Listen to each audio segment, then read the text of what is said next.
عقیدے سے ان کا تعلق ہے. میری مراد جناب خالد ایرانی صاحب سے ہے کہ وہ تشریف لائیں. خالد ایرانی صاحب کے لیے بہت سی تالیاں. ہمارے شہر ریاض میں پہلی مرتبہ وہ یہاں تشریف لائے ہیں اور ہمارے مہمان ہیں. بہت بہت شکریہ. اعوذ باللہ من الشیطان الرجیم. بسم اللہ الرحمن الرحیم.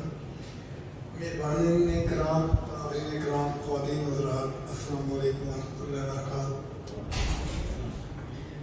اصل میں ڈنمارک میں تو رہا ہوں. ڈنمارک میں ایک ٹی وی چینل ہے لاراس کا، میں بیورو چیف ہوں.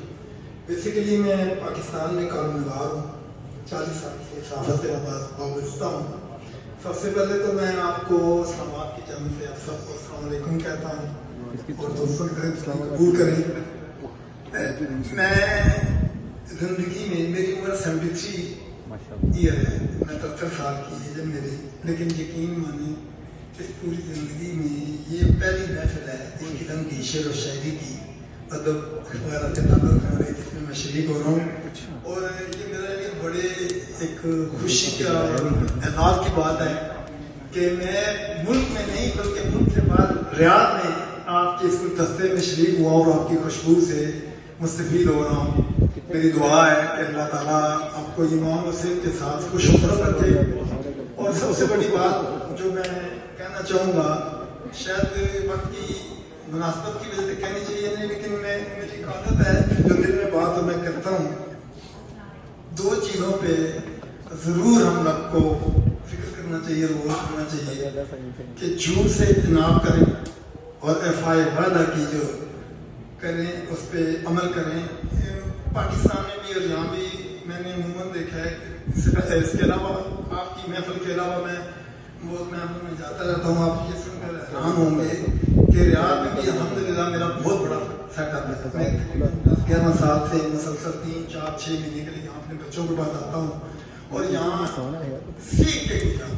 سچ کیا ہے، میں آج بھی اپنے آپ کو طالب علم سمجھتا ہوں اور یہاں آپ نے جو باتیں کی ہیں اس سے میں نے بہت کچھ سیکھا ہے. اور اس کے بعد پاکستان جا کے انشاءاللہ اس کا اس پر لکھوں گا بھی. لیکن آپ سب سے ایک درخواست ہے کہ آپ سب یہاں پر پاکستان کے سفیر ہیں. یہ نہ سمجھیں کہ سفارخانے کا اگر کوئی فرد آیا ہے یہاں پہ تو وہی اس بات کا کام کرے گا.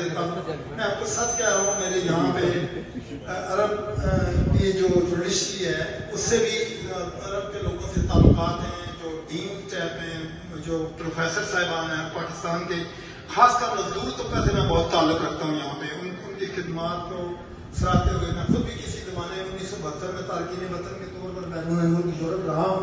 تو مجھے احساس ہوتا ہے کہ بیرون ملک رہنے والے جو پاکستانی ہیں وہ کتنی مشکلات کا سامنا کرتے ہیں. مجھے افسوس سے ایک بات کہنا پڑتی ہے، یقین مانے جتنے بھی دنیا کے میں ملک ہوں ہمارے سفارخانے وہ کام نہیں کردار ادا کرتے جو ان کا کرنا چاہیے. کیونکہ سفارخانہ اپنے پاکستانی ماں باپ ہوتے ہیں.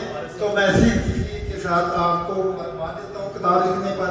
اور حامد صاحب آپ کا شکریہ، اور میں جس کی وجہ سے آیا ہوں ان کا ذکر کرنا ضروری سمجھتا ہوں. جناب شیخ ارشد صاحب، جزاک اللہ، اللہ تعالیٰ آپ کو خوش رکھے.